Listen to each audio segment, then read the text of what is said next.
channel, guys. We're on the old 990 here. I've got my squealer bush hog back there, and we're going through and we're knocking the tops off this crabgrass and Dallas grass that came up.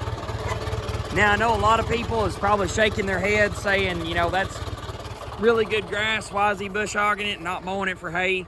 I've done mowed this 3 times this year, and I just kind of want to just give it a little bit of break. This is, I guess, kind of step 1 to what we're working towards.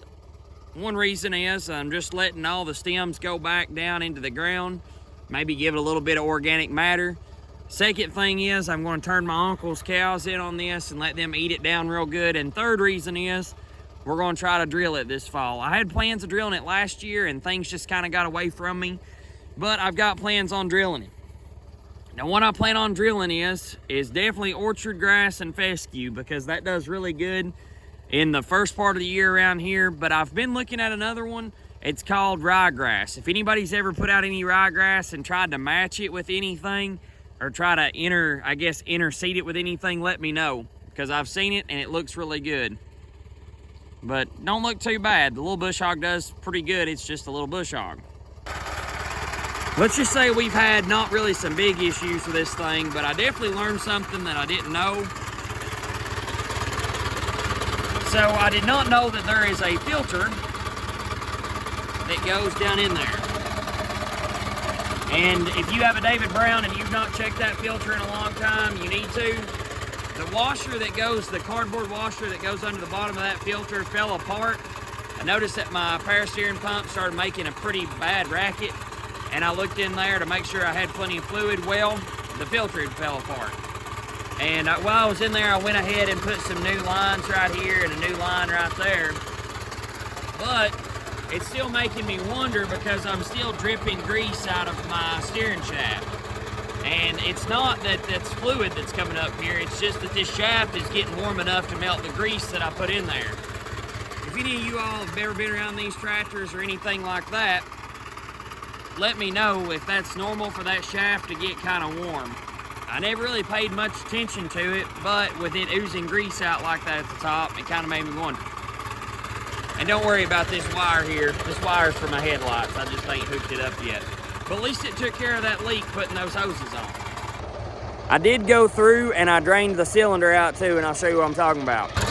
So I took my lines loose right here, and I jacked the tractor up and twisted the wheels back and forth and tried to spew out some fluid that was in there in case there was some paper.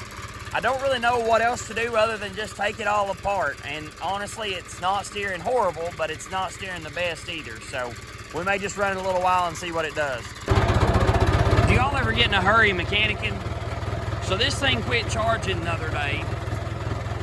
And it's probably been like that, I don't know, I could say the other day, but probably about 2 months now. And I knew my big 4-wheel drive wasn't charging either, so I went ahead and ordered 2 alternators. Well, I put the alternator on the big one and realized that it was just missing some wires. So honestly, the alternator was probably pretty good. This one I thought was missing wires too, so I'm still gonna have to tear it apart and maybe try to put the alternator on it. But it always pays to kind of look at a situation before you just jump head first into it, because I probably didn't need an alternator on the big one. But I'll take you up there and show you what it looks like. Let me step on my pallets here. So this is the new alternator that I ordered off Amazon, 65 or 66 bucks. But the problem is that one of these wires, I didn't really realize that there was supposed to be 2 plugged in there, and one of those wires was unplugged. So probably the old alternator was fine, it was just plugged in the wrong way.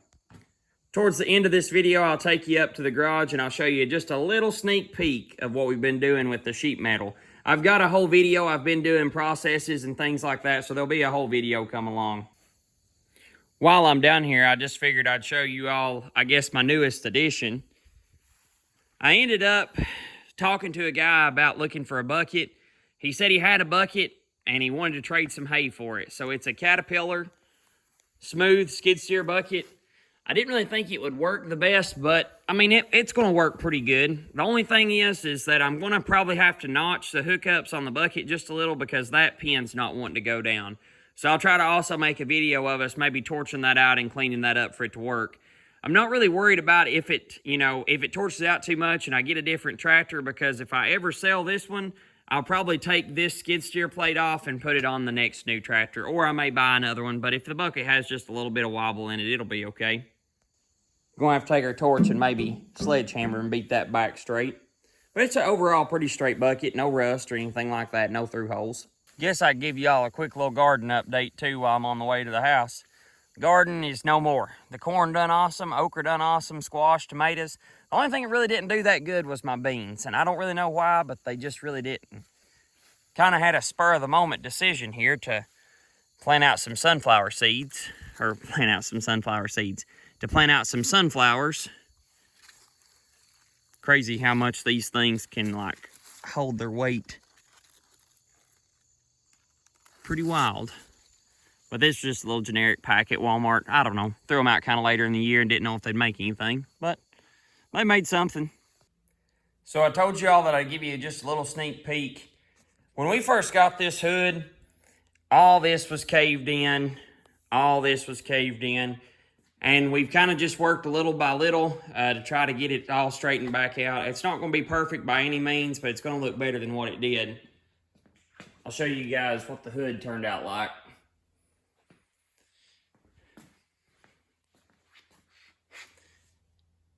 The hood turned out pretty dang good. But like I said, I'll have a video posted just a little bit later. I've been taking some clips of us sanding it down, working it out and everything like that. So I'll try to post it all together. Once again, it's just, I know we're real all over the place video, but I felt like I hadn't gave you a video in a little while, so I just want to give you all a little update. I want to thank each and every person that's watching my videos, and please stay tuned because we're going to have some interesting things go on this winter.